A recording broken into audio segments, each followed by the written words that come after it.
Hello, my little couch potatoes, and welcome to Couch Confessions, the coziest corner of the internet where secrets spill, laughter echoes, and no topic is off limits. I'm your host, Llama, and this isn't your average interview show. Nope, nope, nope, nope. We're kicking back on the couch, ditching the scripts, and diving deep into the stories that make us human. So grab a snack, get comfy, and prepare for unfiltered honesty, unexpected twists, and maybe a little oversharing. This is Couch Confessions with Llama. Oh, forgot this was a different show. Hello, everyone. And you guys, I have a special guest with us today. The one and only, you've seen her in chat. She goes by the name Raindrops and Feathers. I got her here. There we go. Hey, hello. Hi. Thank you so much for being on with us today. I'm so excited to be here. I'm so excited for you to be here too. I think many of you have seen her in the chat these last couple of weeks, and she's come on to share some stories and experience about a job she had, about testifying in court, and we're going to talk a little bit about Karen Reed because somebody lives by there. Yes. Well, hello, chat. Say hello to all of our couch potatoes. Love you guys. Don't forget to hit the like button. All right, so everybody knows we're live because I think they want to hear. I think I have to point this way. I'm learning how my camera works. Over here or here, I don't know. But they should hear what Rain has to say. So with that, let's begin. Let's introduce yourself, Rain, if you don't mind, whatever you want to share with the group. Hey, everyone. I'm Rain. So for 12 years, I started my love for criminal justice working as loss prevention. And for those that don't know what loss prevention is, it's store security that is supposed to deter and apprehend shoplifters.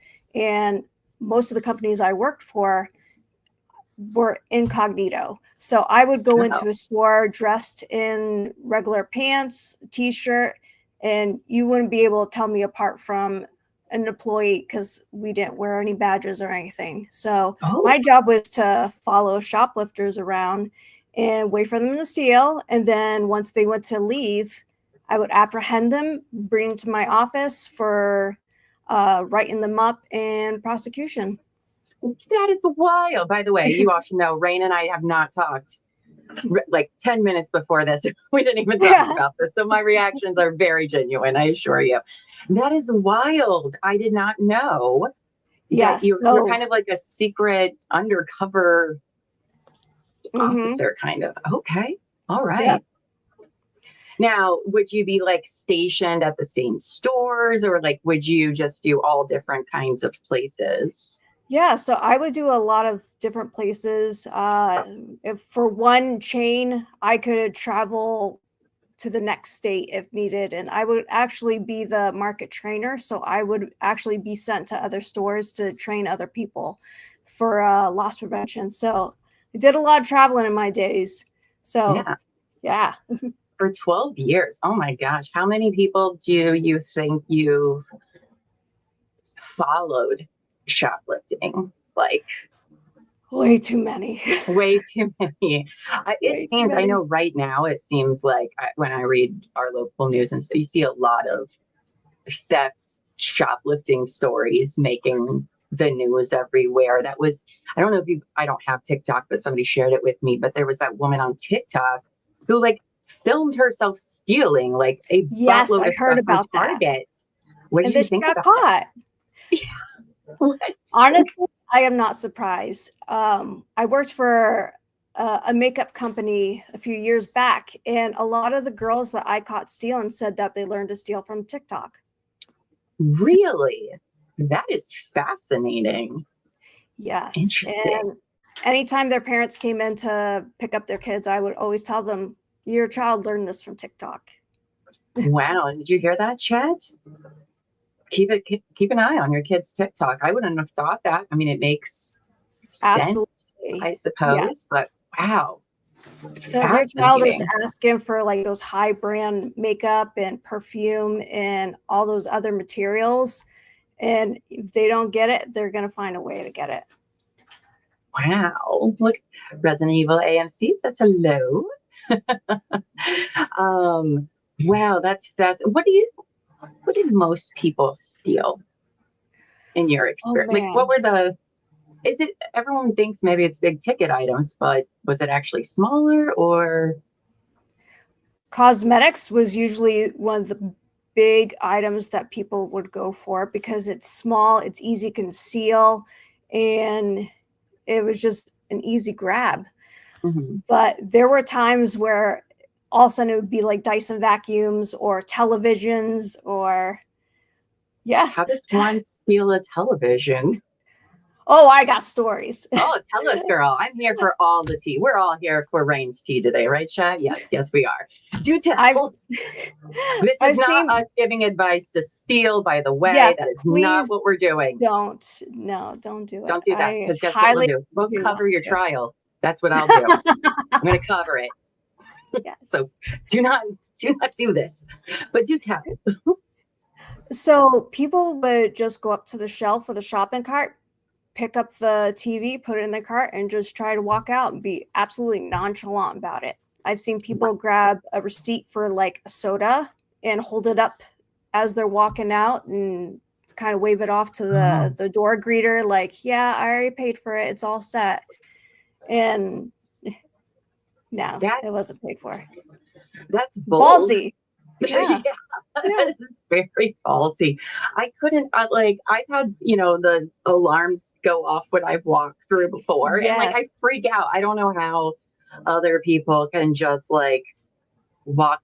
That's astonishing to me, especially with such a big thing. Now, I'm imagining the bank cost. Yeah. What about like age range? Is there something that people might be surprised to learn? A lot of it was usually women in their mid 30s. Interesting. Okay. Yeah. Oh. Why do you think that is? Are they just trying to get some thrills from their early days, or? I'm honestly not too sure. I think it all ties back to cosmetics being the number one thing. Maybe they think like, oh, it's no big deal if I steal a lipstick or two. And then That's maybe fair. it just gets the best of them and they start getting that urge to like go a little bit more. And they think, I haven't been caught yet. I'm going to take as much as possible. It's true. I was at the store on Sunday and I went to go buy new nail polish. It was like $12 a bottle. Yeah. And I was like, what? Why is it $12 a bottle? I haven't bought any in a really long time. I was surprised. Now, I've heard also that some stores, like, you could steal once and they like collect information about you and then press charges against the shoplifter. Is that I don't know if that's everywhere, or if that's just here in my state, or like how that. So I'll clarify on that. So a lot of times, say like someone goes in and steals a TV, there may not be loss prevention in the store when that happens, but it'll be reported. So say it's my day off, I come in the next day, I go back on cameras and I take a look and I find you on camera stealing.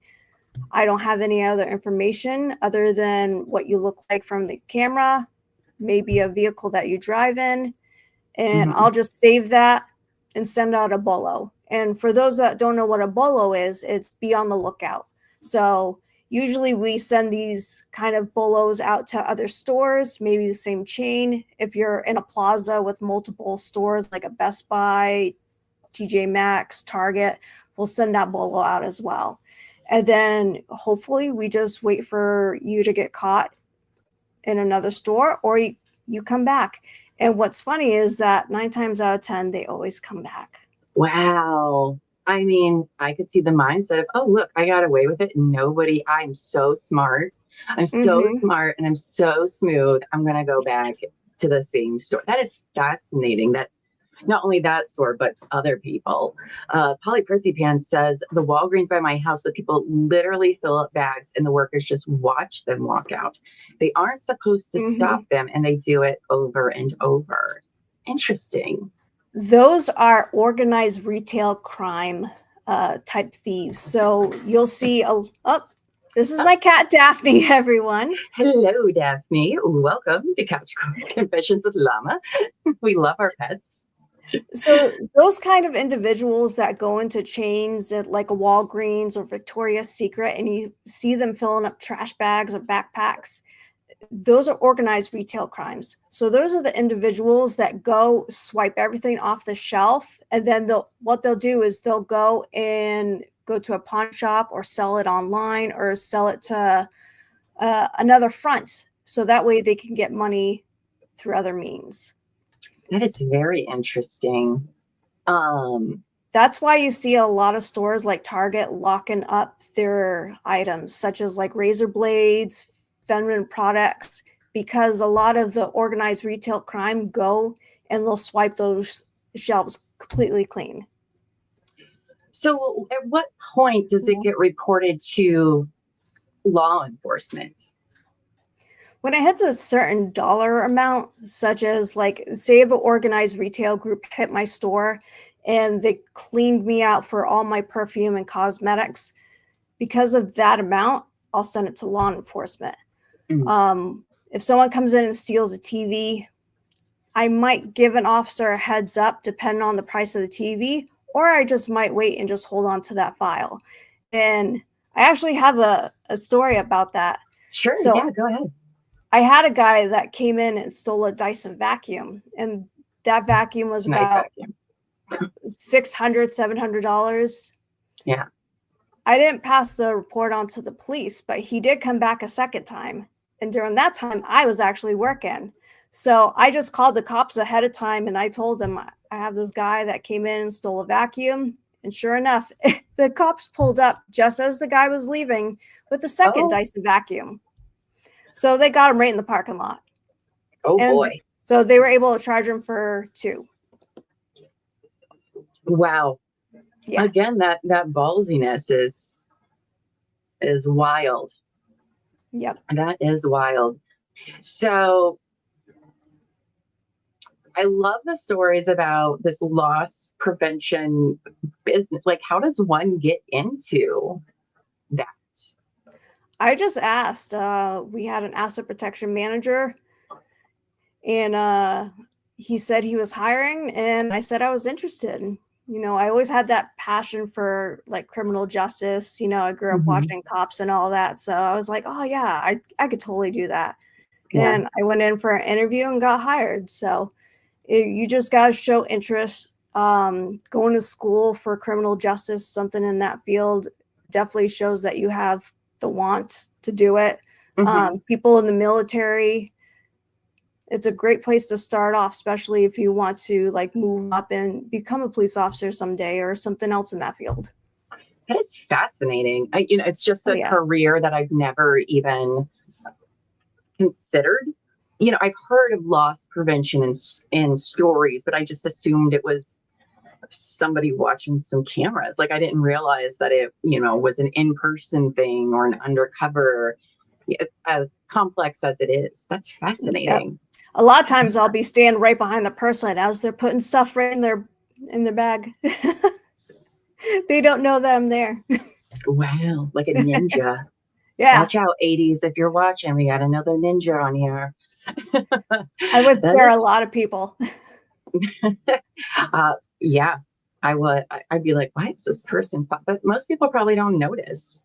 Nope. At all. They just think you're somebody just shopping and whatever. That's fast. Yep. I mean, they'll do it right in front of cameras. So why would they be worried? Right. I would pick up like a shopping basket and some merchandise and actually pretend like I was shopping or pretend to be on the phone talking to somebody, and people would just, I'm ninja for good. Love it. Love that. That's incredible. Okay. So you've caught somebody, right? And the cops get them, they arrest them, charges are being pressed. What happens next? So what happens next is the person is usually taken into custody. They leave my office. I write up a report. I take all the camera footage of them on camera and I burn it to a CD so that way they have it for their court. Oh, this is my boy Cassian. Both are making an appearance. Hello, Cassian and Daphne. I love those names. I write my own statement so that way they can have it for prosecution. And this is one of the things that I'm so glad I get to bring up is that when I apprehend someone and I pull them into my office, well, not pull them physically, but I apprehend them, bring them to my office, and I start interviewing them. I ask them, "What brings you today? Why did you steal?"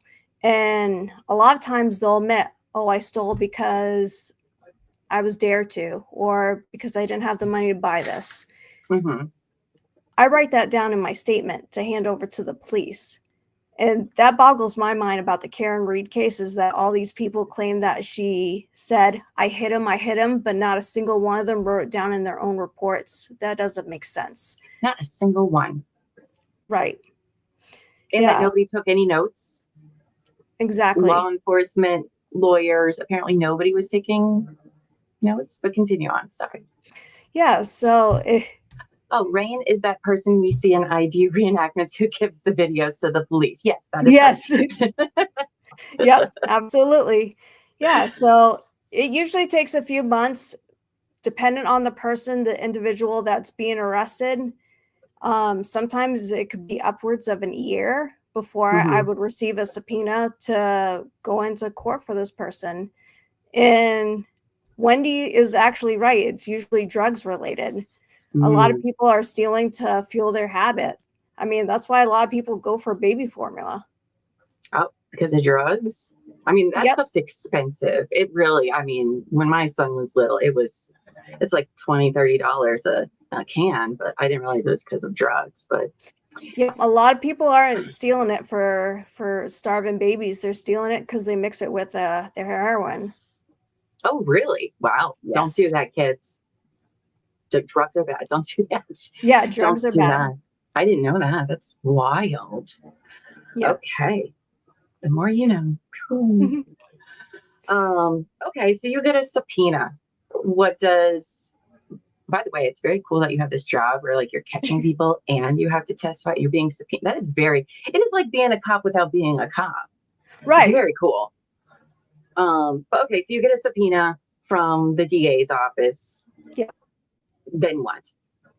So what I usually do is I would show up to the court about half an hour early, meet with prosecution.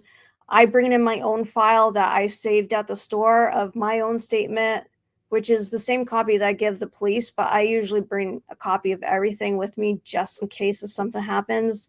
A copy of the video footage, pictures of the evidence of the items that they were stealing. And I go to court and we usually sit and wait. They'll fill me in if it's going to be a plea bargain, if we're waiting for the individual to even show up to court, because sometimes they'll be subpoenaed and they won't even show up. Oh, wow. That's great. Yeah. I think some people did that in the Karen Reed from what I was looking at last week. Right?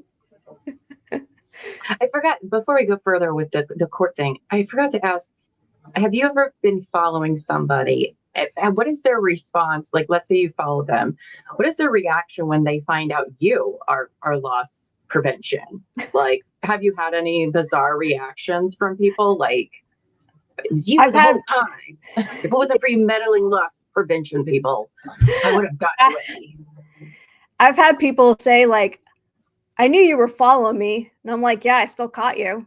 It didn't deter you. Okay. I wondered if people be like, damn, you're good. I mean, I probably would have been, but okay, so we're back to court. You've been subpoenaed. One of the things I want to talk to you about, because I feel like a lot of people that, they're just watching the Karen retrial for like the first time. I think some people just don't understand maybe. Both sides in this their witnesses have been asked, oh, did you talk to the prosecution before you got on the stand? Oh, did you talk to the defense team before what did you talk about? Like, they're very hammering it home on this one. And so what if any, let me pull a Lally here. What, if anything, were you asked to come in and prep or anything like that as a witness? So when I get called into court, I'm allowed to go over my statement because it's what I wrote. And besides that, they'll say this will be very easy. I'll ask you a few questions. That's it. But prosecution is allowed to go over that with me because I'm not the one being charged with anything. I'm just the witness. If I need a refresher while I'm on the stand, they'll be able to give me my statement, especially if it's been over a year and if there's small details that I forget, like what time or what day it was. They're allowed to ask those kind of questions. So I'm allowed to have those kind of refreshers. But yeah, it's totally okay for prosecution to meet with you before you get up on the stand. They're trying to make sure that they get all possible information required out of you. So if this person has a history and we really want them locked up, just like the court case that I sent you about, which one? They were wild, both of them. Yes. There was the two women, and then there was the other woman who was like yanking the baby with her. That one. Yes. Yep. Christine Tumulty. I think that's look her that name. one up, guys. Yes. Outstanding, mother. In regards to that case, I was brought in, allowed to see my statement and everything, but really they wanted me there for their other argument, which was she's an unfit mother because she was shoplifting with her child who she had recently broken several bones into this baby. And she was still, and she was still given custody of this child. And then she went out and shoplifted. So with that, like I said, I'm allowed to go over my statement. They're not going to sway me in any way, or their questions are basically what you did, what were my actions. I followed her. I saw her steal. I saw her put it inside the baby stroller carriage or whatever that she had. I saw her leave. I tried to apprehend her and she fled. How many trials would you say now most people end up plea bargaining? That's usually where things go. How many cases do you think you've had to take the stand for in your 12-year career?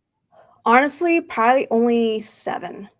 Oh, that's a pretty, that number makes sense just for the amount of plea bargains and like they have you on camera. Right.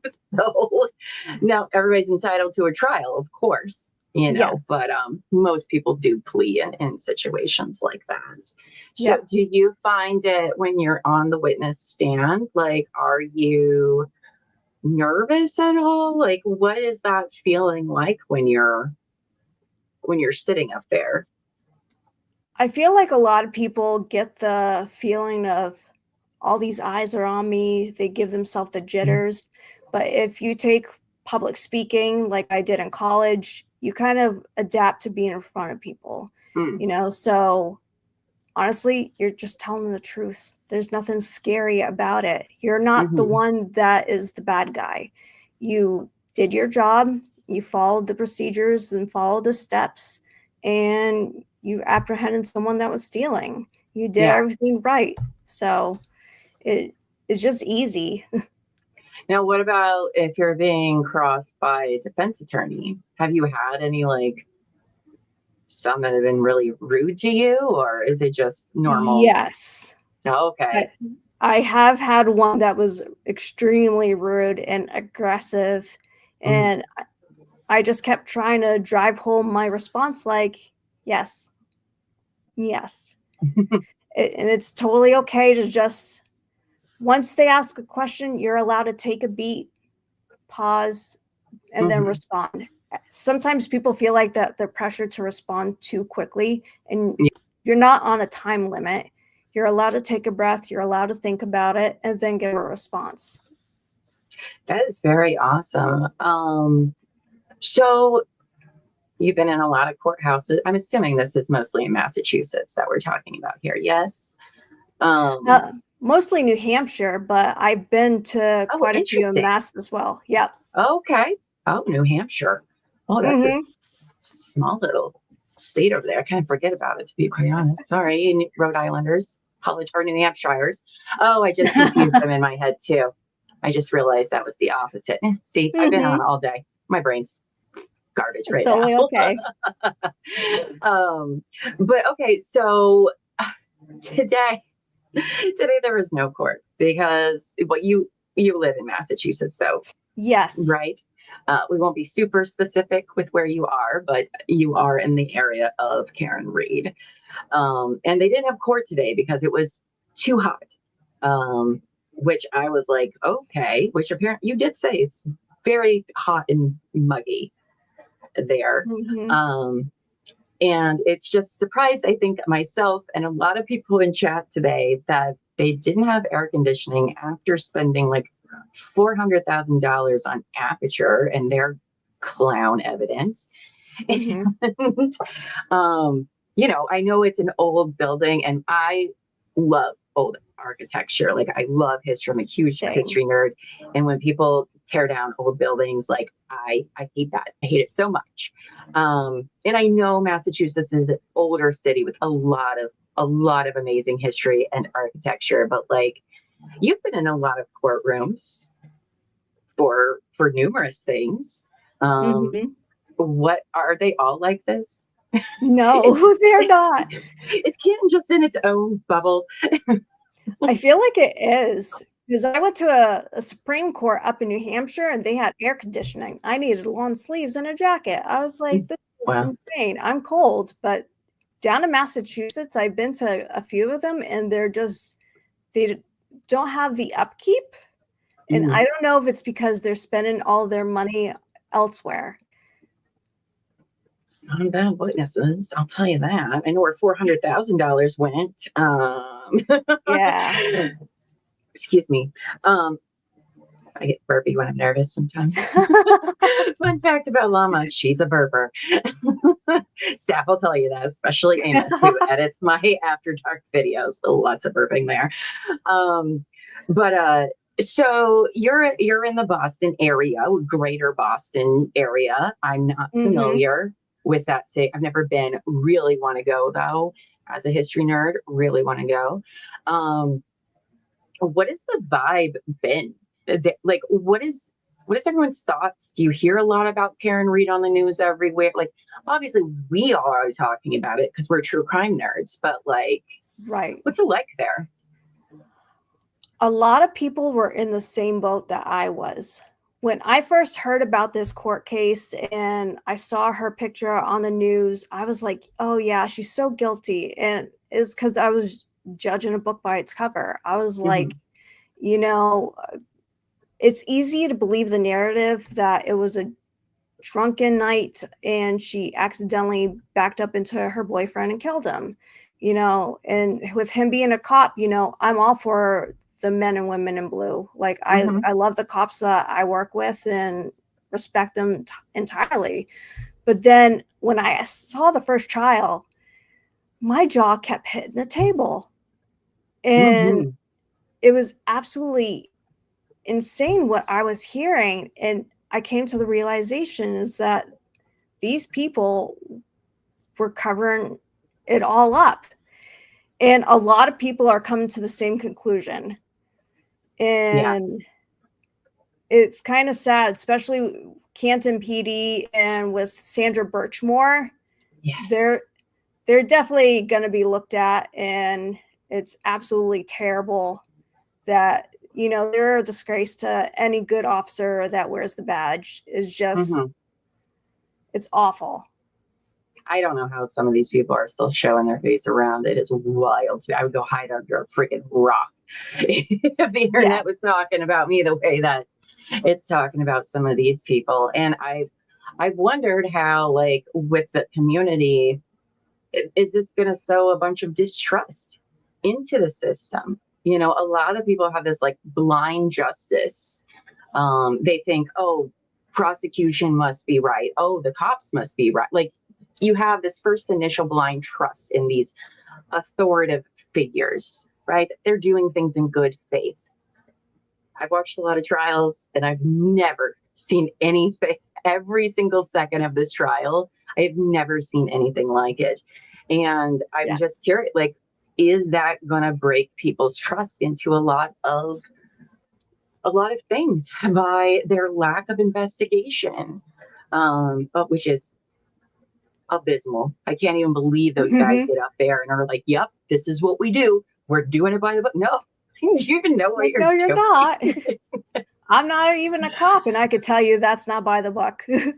No. So I'm like really curious now. Don't give specifics, but like, are you close to where Canton is, or I don't know the area, so I'm not sure how it's all split up. I would say I'm probably about 45 minutes away from Canton. Yeah. So not by the protesters and no, everybody I outside. don't see them, but I see them on the news all the time. Do you see people around every day wearing the Karen Reed shirts, the free Karen? Like, is that the thing where you spot people on the street? Like, oh, one of us. In my area, no. I think a lot of people just tune into the trial, though. You know, we even have it on TV at work, and people are just coming in and they'll ask me for updates. You're like, sit down. I got all day. It's going to take you all day just to explain today. Oh, like, yeah. I don't even know. You said you were friends with some law enforcement. Have you talked to them about, like, do you know any of their, I guess this would be hearsay in court, but whatever. We're not in court. We're on Couch Confessions. Have you talked to any of them about what's happened in the trial? I've asked a few, and some of them just kind of like shake their head, and they said that's not how I would do it. It's basically, Canton PD is in the wrong. Yeah. Fascinating. Yeah. Fascinating. And you have to think, this can't just have happened to Karen. It couldn't just happen to her. This shoddy investigation and this zealous prosecution. I mean, I cannot believe they even brought this to trial the first time. Right. I can't believe it, let alone the second time. Like, you heard the case the first time, right? Like, what are we doing here? Well, the Commonwealth likes to spend money. Oh my gosh. I think, has people in the area, I'm sure the news put the number that Aperture was paid all over the news. Did they? I'm not sure. Because I think everybody in that area needs to know how much the state spent on these clowns over at Aperture. I've seen a lot of things on Twitter. I'll say that. Oh yeah, a lot of the staff, they have X and will send me tidbits of stuff they've seen on there. I don't know if Karen did it or not. I very much am leaning into she didn't. But, there's a lot of information that we'll simply never know. So I can't 100% say I think she's being framed or there's a cover up. But, like, okay, there's so much shenanigans happening all over the place with people that shenanigans shouldn't happen with. Right. Law enforcement. I mean, the fact that they're not calling a bunch of them the second trial. Like, what? A lot of them demoted or let go. What do you think about that? What was her name? Kelly Devers. What did you think about her testimony? Her behavior was absolutely disgusting. Like, that is not how a professional should act. If you're law enforcement, there shouldn't be anything to hide. You should be respectful and just give your answers. But it was almost like pulling teeth for her. Her behavior just, mean girl energy. It was such mean girl energy. Thank you. It was, wasn't it? Well, like, you can't even get my name right. Like, it was very weird. It was very weird and bizarre. I've never seen anything like that. And I was like, girl, what are you even doing? And now she's Boston PD. She was bizarre. And now she's on Boston PD.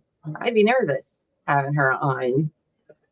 Maybe she'll get demoted. I don't know. Because what is she going to do? arrest somebody, you know that defense attorney is going to be like, hold on, let's show how she fabricates memories, has false memories. Oh, yeah. Like she's done. She's done testifying ever again. You're going to have to give her like a desk job. Yep. It's crazy. Yeah. I think she was a little bit of an embarrassment. Like, if I knew that that type of officer was representing my police station, no. Yeah, no. Now, we're getting ready to close up on this trial in like the next week, probably sometime, maybe. I don't know. The defense is like, oh, we might rest by Tuesday, which I'm like, you do know Brennan's there, right? Right. He kept all your other people on the stand for days asking some of the most ridiculous questions. Yes. I don't think they're going to be wrapped up by Tuesday, but you said you watched the first trial, correct? I did. Yeah. So I heard it took the jury like a whole week. Like Bev kept making them go back in the room, and then it ended up being a hung jury. But I think there was something about the jury instructions. Do you know? Yes. So jury instructions are usually a pamphlet, and in it, they list the charges that the defendant is being charged with. You know, count 1 of this, count 2 of this, count 3 of this. And then it goes over the instructions, and it'll also have definitions of the terms. So did this person knowingly back their vehicle into John O'Keefe on such and such date? And the definition of knowingly, they were coherent at the time, were they under the influence, you know, etc. So they break down a lot of the terms to try to make it easy.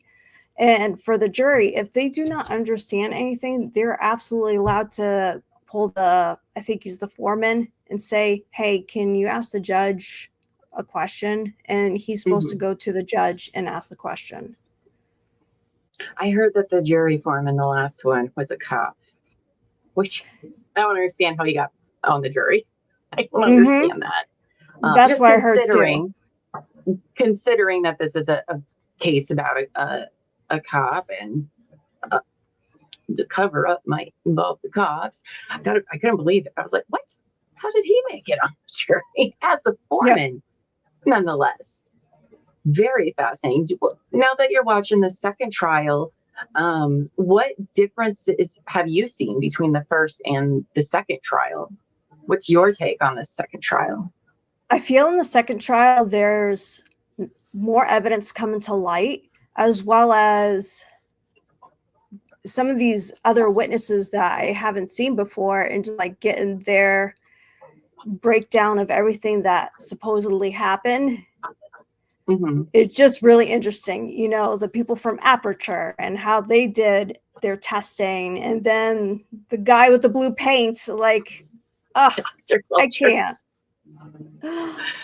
I can't wait for ARCA. When we were watching ARCA this morning, because that's who we streamed this morning, I can't wait for, I don't know who's going to cross them. I think Jackson is probably going to cross. Wait, who did the voir dire for them? Was it Alessi? Because maybe it'll be Alessi. Either way, I cannot wait for them to ask Dr. Rechler. Was that the second ARCA guy? Rechler, whatever his name is. Yes. If he would ever paint a tail light blue, and I can't wait for that question to be like, is that scientifically like adequate? Make it make sense. I mean, I see why they brought the state wanted to get Aperture on the table to go up against ARCA, but like, that was the best you could find? Is those guys compared to ARCA, who's been hired by the feds to look into this? Wild to me. Absolutely wild. It's possible that they didn't hire ARCA because of the feds, because it might be considered conflict of interest. So Correct. That's why they had to go with their own company and go with Aperture. That's a good point, because I think they did bring that kind of up in voir dire, that the reason ARCA was late with their reports for this trial, because the last trial defense did not pay them to be there.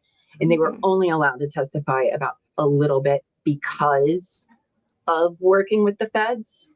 And I think in the voir dire for them for this one, they didn't get approval until I want to say like the end of March, because they wanted to get cleared from the feds for the defense to hire them. So the defense has hired them for this trial, but I do think they were limited. They plan on talking about a lot more than they did in the first trial. So, and I hope we get video.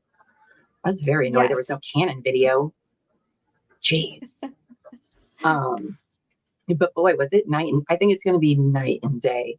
Excuse me, for the jury when they do see Arca. It's great this time around because I don't have to hear Lally. And adding Alessi to the team, he's absolutely amazing. His questioning, and he really drives it home. You know, Karen's defense team is absolutely amazing. Like I've never seen one like it. Mm-hmm. They're so good at what they do, and they really do believe in her innocence. You know, like lawyers don't have to believe that their client is innocent, and they won't say that they think their client is guilty. But like, you really can tell the difference. I've watched numerous trials. You can tell the difference in attorneys who believe in their client and the ones who are just doing their job to make sure their client gets a fair trial. Like it is, you can tell. You can very, very much tell. Mm-hmm. Rentschler. Thank you, Lady in Gray. Thank you.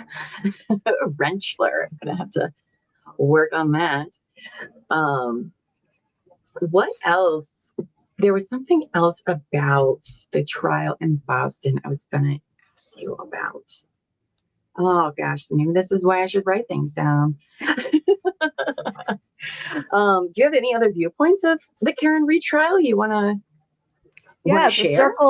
To circle back on the, you know, it's so easy for everyone to just accept the narrative that, it was a night where she had been drinking too much and she backed up into him and maybe she didn't realize it and she left.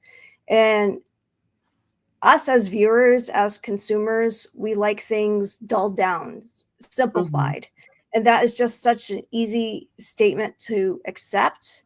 Sure. But when you have to hear all the different moving parts to a cover up, and you actually have to wrap your brain around the fact these are people that are supposed to be protecting us.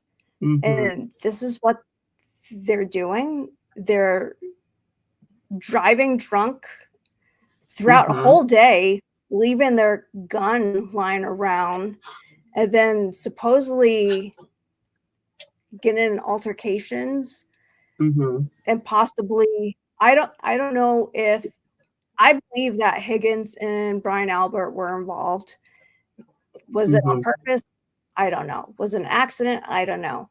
But people sitting there and having to put all the puzzle pieces together might be too much work for them to accept.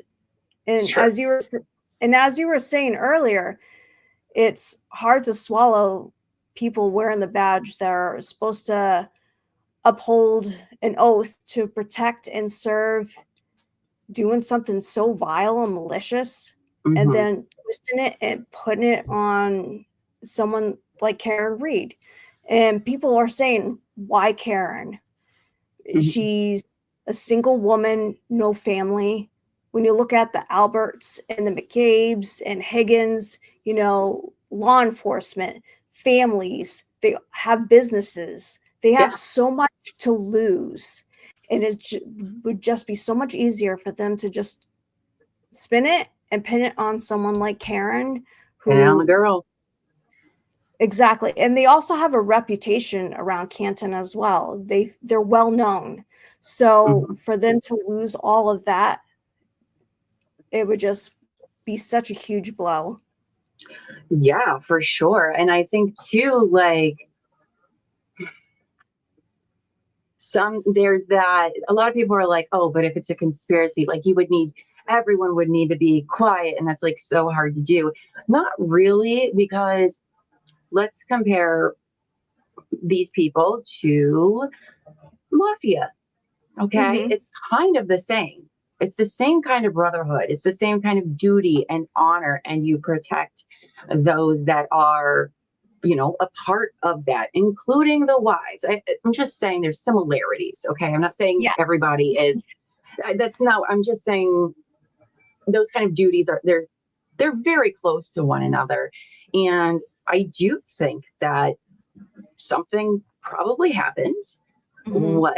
I don't know, but I do feel like all the behavior afterwards is not normal, is No. not normal by any of these people. And they are all very suspicious and they're acting suspicious.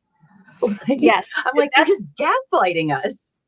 That's another thing too. So in loss prevention, I got really good at reading body language. That's how I would know, like, yeah, that person is going to steal because I looked Mm-hmm. at their body language. I saw that they were given tells. And when I watched the first trial, as I said, I went into it thinking that Karen was guilty. But then I saw Brian Albert on the stand and I saw Higgins on the stand and watching their tics and watching their nerves and their face turn red. And remember in Mean Girls when Lindsay Lohan said the term word vomit? Mm-hmm. Yes. So you'll notice that on the stand too. And I want everyone to watch the trial, the first one. Brian Mm-hmm. Albert was given up more words than a simple yes or no. Like Mm-hmm. when he was talking about John coming to the house and he was like, I wish he would have, instead of just saying yes or no. Right. And when they give up more words and more phrases, more sentences, more information than a simple response, it kind of shows that they're trying to build a story to sell. Mm-hmm. So that was something that I noticed right away with Brian Albert and Higgins and even Jen, just trying to Oh, give more and more words to build a story. But now mm-hmm. that we're on a second trial and you noticed it with Jen, is that there's way too many words now and she's not remembering the story. Mm-hmm. Oh my gosh, her needing to see everything. But I mean, I have never seen more hostile witnesses, like so many ever. And it's like you might have like one here and there, but not even that. And every single person. And, we went back and watched some of the first trials, as I know you've been around.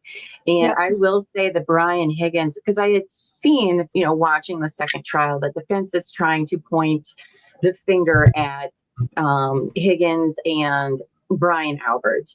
They've been very kind of clear-ish. Yeah. I don't know how they're going to make that more prominent in their case right now. I am a little confused at the defense at the moment. I'm sure they have a plan or a reason, because you do have to think about the state doing cross. It is a strategy. But when, oh, geez, elbow feet, someone scared me. I don't know why he knocked on the door first, but okay. When Higgins was talking about getting rid of his phone. Like, Yes. what? What? How? So I actually had an argument on YouTube with someone about this very same thing. So being that he's an ATF agent and him being at a scene like that, he should have just handed over his phone. But someone said, no, they need a subpoena for it. Mm-hmm. In the state of Massachusetts, for a subpoena for a phone just gives over phone records. You need a warrant to get someone's cell phone, like the physical phone. Mm-hmm. But they don't need one if they have enough what's the Probable terminology? cause. Yeah. Mm. They don't need to go get a warrant signed by a judge or anything like that. They are actually allowed to just confiscate your phone. I mean, the fact that he didn't change his number, like he gave this BS story that his number went out on the internet or something like that. And so he had to get a whole new phone, but didn't change the number. And then the way he got rid of the phone, What? Who does that? I don't think that's a normal thing. Maybe it is. No. I've never heard of it. As soon as I heard that in the first trial, right away I said he's guilty. Ugh. I don't. But then I have to wonder. Like, okay, say John and Karen were coming over to the house, and they went into the house. What if Karen went into the house? What were they going to do? You know, I mean, would they have still? If this is the theory we're going with, right? Higgins planned on fighting John or whatever. I mean, they thought Karen was going to be there too, but she never came inside. So that does kind of make me be like, well, okay, that possibility is kind of weird because Karen would see it and know. Right. Yeah. I never thought of it from that point of view, but that is interesting to think about. I mean, yeah. And let me the craziest thing I think I keep hearing, and I cannot believe they are doing this to the people who live in Massachusetts, is this whole, it was snowing, it was a blizzard, it was so, like, that is insane to me that they're telling people who live there that an inch, not even an inch of snow covers a human body. Like, nobody could see any. That's crazy to me. So we have a saying up here in New England: if you don't like the weather, just wait 5 minutes. I have lived up here for, I want to say 28 years now. And usually when the forecast is like, it's going to be a blizzard, there's a possibility it's not going to be a blizzard. It'll actually be very mild. And watching the footage, you could tell right away there wasn't any snow on the ground. You could still see the road. Yeah. It wasn't as bad as they had planned it to be until later on in the day. 1 p.m. Exactly. Not till 1 was snow a serious issue when you live where snow is. I'll put it this way. It wouldn't have been until 1 o'clock where people would be like, all right, I guess I'll stay home and be off the roads. Like, I live in Ohio. Right. I live in mid-Ohio, so we don't get as much lake effect weather as our friends to the north.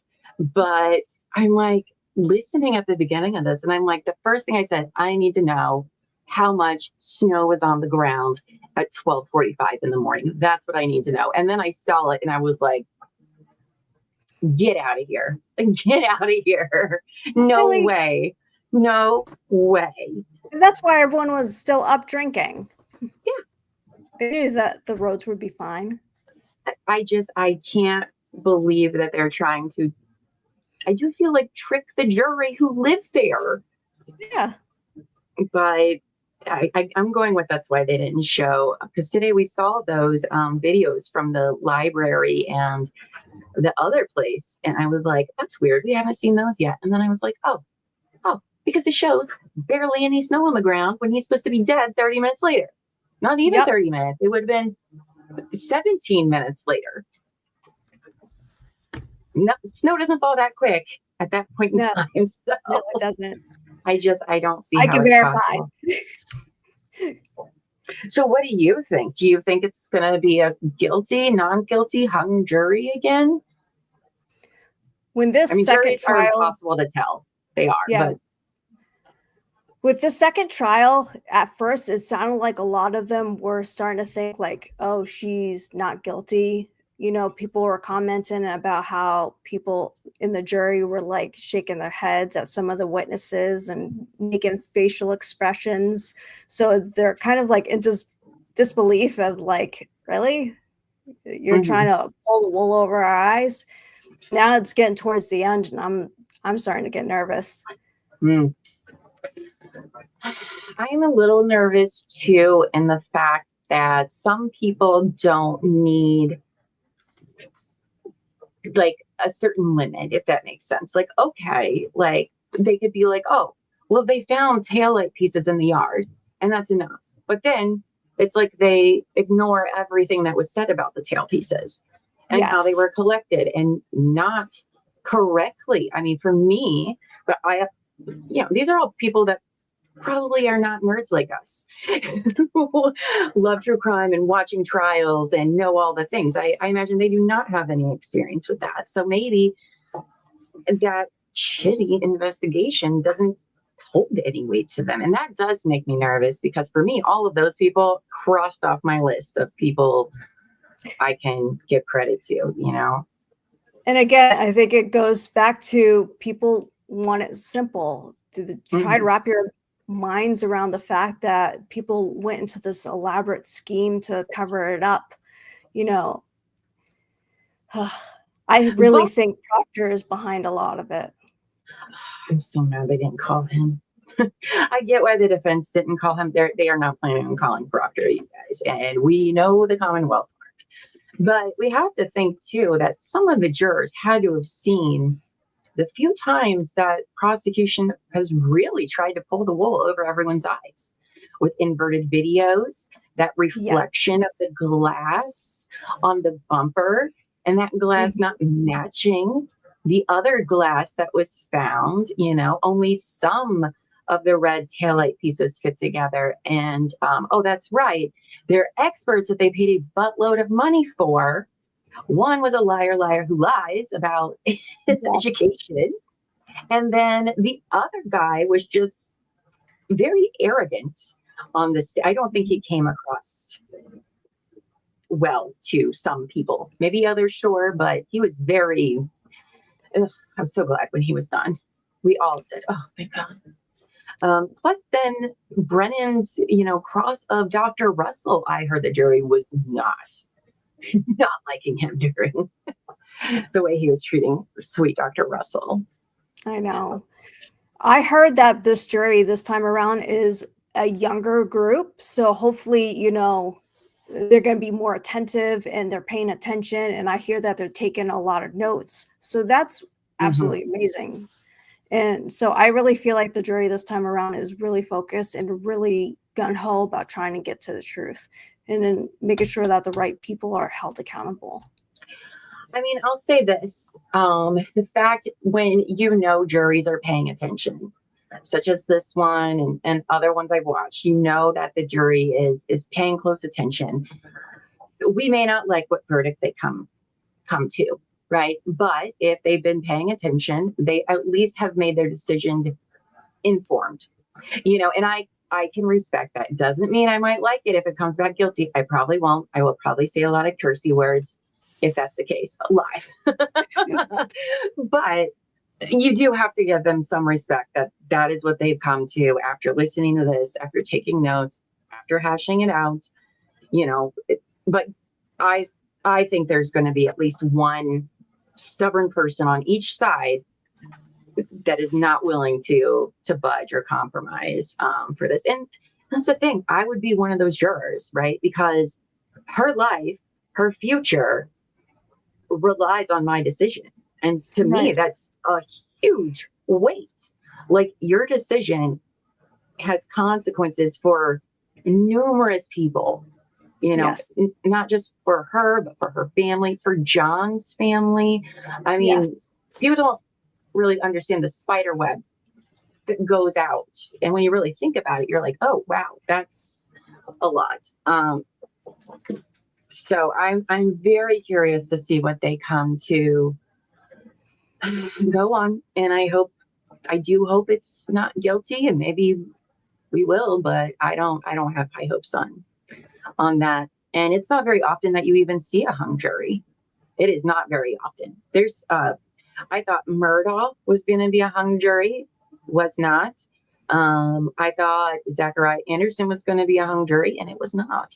So I'm usually not good at predicting these things, but last time, and they had even more witnesses last time. Right. So that went on well over a month. Yeah, they didn't bring up Aruba, which I've heard about, which is interesting because they're trying to paint Karen as this like scorned, jealous, crazy woman. Yes. Because, you know, that has to be the narrative always. And that's why she left so many voicemails and all that. And honestly, what girl hasn't, you know, early 20s, getting drunk, and you're fighting with your boyfriend, you know. I've been there. I've been there. Come on now. I've been with LBP for like 13 years, and we've recently been there. Not recently, but like within the last couple of years, I'm sure I've been out. Where are you? Sort of thing. And You're when her and cheating. well, no, but let me just say, when her and John were talking during the day in their text messages, would not have been as nice as she was to him, is all I'm saying. There would have been a lot of cursey words, especially with his eye roll to her. Oh, I would have called him like 15 times too. Be like, no, we're going to talk about this. But I don't even think that their arguments that they were having earlier that day even go to the level of this. It seemed like normal relationship stuff, right? Because relationships are hard and they're messy and they're not perfect. Okay. But it didn't really raise any alarm bells. No, it just seemed like they were almost trying to figure out what to do. She obviously had Higgins on the back burner, but then she started ghosting him. And maybe after that kiss, she realized she wasn't that into him. You know, I mean, she went over to his house. Yeah. And then she ghosted him. So maybe he was a little disappointing and she was like, actually, I'll stay with John. She realized the grass wasn't greener on the other side. Yeah, I think she reached out to him for just some sort of somebody random liking her, right? Like she just wanted to feel that, not necessarily that she had options, but like, I get that. I have done that in the past, you know, just been like, oh, I'll flirt a little because it's going to make me feel good. It's not great. It's not great to do. And it's not great when you're with somebody for 2 years. Like, don't get me wrong, but like, who hasn't wanted to be flattered by somebody? She liked the extra attention. Maybe John was lacking in that department of giving her some attention and affection. We know that she was also a little bit on the jealous side because that night at 34 Fairview, Jen was given instructions on how to get to the house, and she mentioned someone that John had used to date, and she actually lived right in the same neighborhood.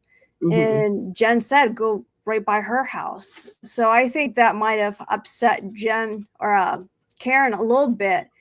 You know, like, oh, who is this? Be like, oh, it's just someone I used to date. And maybe that kind of fueled her fire a little bit because she was thinking John didn't come home because he went to this other woman's house. Which would be my first thought too. Yep. Well, second thought. My first thought would be he passed out at that house. That would be my very first thought, is he just passed out at the Alberts. My second thought would be, oh, who's he banging? Because he would never leave his niece and nephew at home. You know, so I don't think how she reacted when she woke up in the morning was weird. Because it did seem very unlike John. Others even said it would be unlike John to do that. So and she was with him for 2 years. I mean, she knows what is out of the norm for him. Yeah, and he seemed jealous too. His comment about the plumber. Yes. What an eye roll, John. Come on. Yep. Come on, buddy. So they obviously had some friction in their relationship. And like, John had to be a bit of a ladies' man for the gals in canon. All right. He was a good looking dude, had a good job, a big heart stepping in to do what he did for his niece and nephews. Like, who isn't swooning at that point, honestly? And he did have close female friends. And I don't think there's anything wrong with having friends of the opposite gender, and it mean nothing. We're adults. It can happen. But I do think some of them had crushes on John, aka Jen. We all saw her husband, Matt McCabe. So that brings up a really good point. So I was on Reddit not too long ago today, and someone had talked about they had talked to someone in Canton that actually knew the group, and apparently they all like to swing. I've heard this rumor. Yes. Oh, This is the first time I heard this rumor, and I was like, Oh, that I have. explains quite a bit. I've seen people in chat saying a few things since we started the trial. I didn't look into it because I'm like, okay, I mean, maybe but even if that's what was supposed to be going on that night, why would they be beating John up? Right. Like that's kind of weird. And what was funny was that this person was actually showing pictures of, some of the Alberts and McCabe's, and like they had the proof right there on their phone. So, Wow. yeah. I mean, they are all entangled together very weirdly. It's very weird. Whatever's happening in camp, it's weird. Okay. I mean, to each their own, living their life. I'm not going to judge you on that, but like these people are weird. And again, all the way around. That explains why they're trying to pin it all on Karen. Is like they're trying to cover up everything that they do in their personal life, cover up to protect their jobs, their families. Mm-hmm. I would not their be reputations. surprised. And Yes. especially Jen. She had it out for Karen. I'm sorry, but one, I don't believe you, Jen. I don't. I also think she didn't like Karen because Karen was a business lady, like an independent woman. She wasn't defined. Yes. Obviously, Jen thinks the best thing in the world is being a mom. I'm a mom. It's not first on it's not my identity, and Right. I do feel like there was some jealousy with Jen. I'm not a mom, so I'm in the court with Karen, like independent businesswoman. She's well educated, she was a teacher and she was loved by her students. She had an amazing ass house. Like she didn't need John. And I think that's why I'm not buying this narrative that some of them are trying to push. She didn't need John. She didn't need him for anything. And I think that some of them just couldn't really comprehend that. Yes. That was the case. And why they probably thought, oh, she was going to plead. She wasn't. That's what I would do. No, that's not what. Oh, yeah. That text message. It'll be so much easier if she just please. Yeah. Like what? I cannot believe. Oh my gosh, those text messages. Oh, these people are something else. Like you can just admit your wrongdoing, but when you're covering it up, like, come on. I find it hard to forget. All right. Well, Rain, I think I'm going to wrap it up today. Can I just tell you what a treat it was to talk with you today? Loved hearing about your experience in loss prevention. Fascinating stuff I've never heard and taken into consideration before. I love You'll have to have me back a second time. I can tell you some of my favorite apprehensions. Yes. I would absolutely love having you back again, right, Chad? Everybody seems to love the really good stories. I love that. Yeah. Well, yeah, thank you so much for sharing your experience and talking Karen Reed. Do we want to ask any questions for the chat first before we head out? Thank you. It's almost like you know how to run the show. It's not my first rodeo. I swear by the end of the day, I don't know why it's not showing my top. Okay, maybe I don't have any starred. I guess I don't. Usually it's there no matter what in the day. That's weird. I'll say by the afternoon, I swear I go to bed dumber. I'm convinced I do. Because I think because I have so much stuff going in my brain at the end of the day that I'm just, my brain's like, I don't know how to do this. You're running on fumes. Yeah. Does anyone in chat have any questions for Raindrops and Feathers? Feel free to put them there. Also, I know she's in our Discord, the Courtyard. Yes. She's in there. Like every day I see something by her. She rescued a deer. By the way, yes. My knee is all messed up now. Yeah. Yes, but it was like a little baby deer. Yes. It was so cute. Little baby deer was running off into the road, and I ran after it and tackled it and picked it up and brought it to its mama. Which I'm so happy you found her, because like, what would you do with the baby deer? Like, where does that go? Who do you report it to? Wildlife, I guess? Home. New playmate for the cats. I mean, there's those deers that like people have that come up to their house every day. Yes. Terry True Crime has a goats. So I as love like those. pets.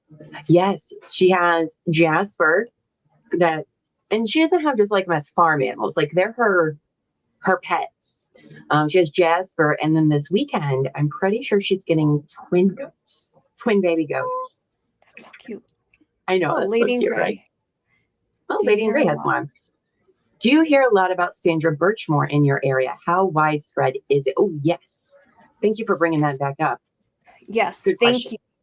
you. I have not heard anything else about the Sandra Birchmore case, but I am actively like keeping an eye out on that one because with it being tied into Canton PD, this just goes into the conspiracy theories that they really are. A lot of them, maybe not all of them, but a lot of them are corrupt and doing things And that they should not be doing. right, because it's two brothers, right? That she was Yes, involved with, who are both cops, right? Pretty sure. correct. Um, hmm Yeah, bad news bears there. That one, Sandra Birchmore and Brian Walsh as well from that area, who allegedly dismembered his wife. I think Proctor was the lead on his initial investigator for his case, and hell, now they're trying to get his Google searches away because of testimony Mm-hmm. from Karen Reed of how Celebrite's not as reliable anymore, or very questionable at that anyway. I feel like the attention is going to be on Karen Reed until it's over with, and then they're going to focus on Sandra Birchmore. And I feel like I'm hoping to see enough of that same energy for Karen, for Sandra, and making sure that Mhm. she gets justice. I think though Sandra's case is federal. I think. Oh, that's even better. Yeah, I'm pretty sure that's all federal charges because of the age and things that were happening. I'm Yep, not when she was a 100% if all the minor. Yep. charges, yeah, I'm not 100% if all the charges are federal charges. I know some were. Um, I don't know. Did that guy, he's in jail, right? What's his name? Matthew Farwell? He is, last Okay. time I checked. Um, Okay.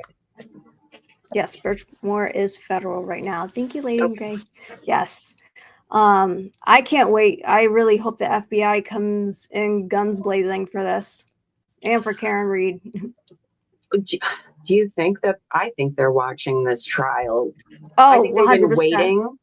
I think because here's the thing about the feds, right? Is you don't know. They're always watching. They're always watching, and they are patient. They are so patient Yes. because they're so meticulous. And I do think that they already had one investigation. That's why they brought in ARCA. Mm-hmm. So, and all we got was Proctor being fired. That doesn't make any sense to me. I think that Right. there's going to be more investigations along with, because of Sandra and because of Brian Walsh. Now, what pisses me off about the Brian Walsh is that it's very obvious. Okay, very obvious. Innocent until proven guilty. Yes, but we all saw those searches. Google. They're not great. They're Uh, not great. But I do believe that trial they plan. So far, all the hearings have been televised. So I think that trial will be televised too. I don't know when he's supposed to go to trial, but I think we're going to see some familiar faces. You know, and that's the thing is like, okay, we may think that Brian Walsh did it and know it, but can the state prove that? And when you get evidence yes. thrown out by shoddy investigation practices about tools that can be very confusing and misleading, if it's up to interpretation, a guy like him could walk, and that would be fine. And if you have a biased judge as well. Can we just with that? I have never seen a judge behave the way that she does. Like she treats them like, sorry, it's easy. It, we're going getting dinner together. Oh, I have never seen a judge who interferes constantly with testimony. I've never seen it. Like, how does she get away with it? I don't understand. I've been in the to me. presence of a few judges, and I've seen some get involved with the questioning as well. And they'll actually ask the defendant questions. And, she blows my mind, but not in a good way. I've been appalled by her actions. It seems like she's definitely favoring the Commonwealth. And there's definitely, it doesn't look good. No. I mean, most judges I've seen, you barely even hear their voice. The majority of the trial, they don't, unless the person's pro se, and then they say something. So 80s Music Man has a question for you. Do the people you know with that work in law department fear that people hate them in their community because of Karen Read? Are they getting pushback from that? I mean, it's not the only reason why they're getting pushback, but it's a good question, 80s. Thank you. Yeah, thank you, 80s. I feel like a lot of the officers that I know and work with, they've already established themselves within the community that they're not being looked at in that kind of light. They do a lot for the community, do drives, work with, school children. It's just, they have a really strong community that supports them. Whereas I feel like Canton PD probably only gets the support of the McAlberts and yeah. I mean, I feel like if you're doing your job right, then who cares? You know what I'm like? I'd be like, that doesn't apply to me. That doesn't apply to me. Not everyone thinks that way. And I do know that a lot of law enforcement get a lot of pushback, bad people in every field, though. There is. Yes. Period. I mean, look at trials. Okay. Now, when you're in a position of power, sure, that's when we end up in these situations here. But, I don't think what's happening in Canton, though, does happen in other jurisdictions. That's just a fact. Okay. It's not just Canton that has this problem. There's problems all over America with these kind of shenanigans going on. And that's why, I want trials to be more televised, because think about what if there was no cameras here for Karen's case? Because that's what I'm worried about. If they go to trial again, that they're going to try to move the venue and they're going to try to get rid of the cameras so they can lock her up in silence. Because if this wasn't being streamed, would any of us know about it? Probably not. Not at all. Probably not. And now Canton has this huge magnifying glass, on them, and rightfully so. Rightfully so. So, well, again, Rain, thank you so much for coming on. Stay on. We'll talk in the green room afterwards. A lot of people leave, and I forgot to tell you before we started that I just think it's over, and then I just sit there and I'm like, oh. Thank you, chat. Yes, I was gonna say, is there anything else you want to say to our viewers or chat, Rain? Just these words of advice. If you see something, say something.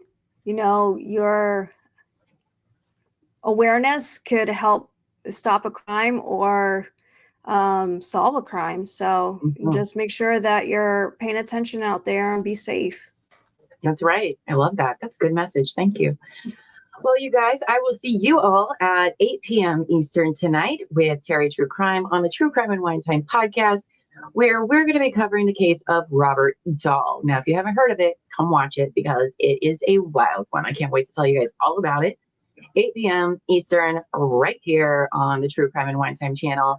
Thank you guys so much. I will see you later tonight or tomorrow morning for a whole full day of Karen Read. Hopefully, fingers crossed. We never know. But until then, go forth and be amazing. Thank you, everybody. Bye.